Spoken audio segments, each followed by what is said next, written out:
Hello everyone, welcome back and you are watching my YouTube channel Technical World. Today in this video I am going to show you how to fix iPhone keep flashing while charging.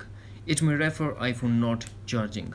So without wasting any time, let's get started, and before start please don't forget to subscribe.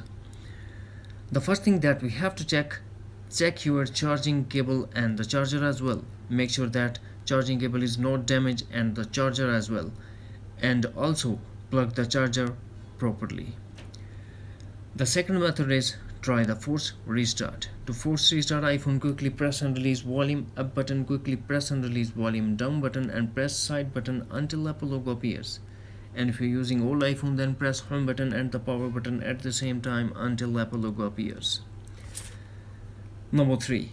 Check the latest version of iOS. To check that, first launch settings, connect to Wi-Fi and make sure that you have a stable and strong Wi-Fi connection. Then tap channel and tap soft update and update your iPhone if update is available.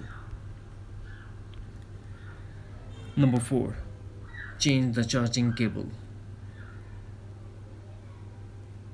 This is because of your charging cable, so change the charging cable and hopefully you get rid of this issue. That's it. Hopefully friends, you found this video helpful, so please don't forget to subscribe, like and share with your friends and family.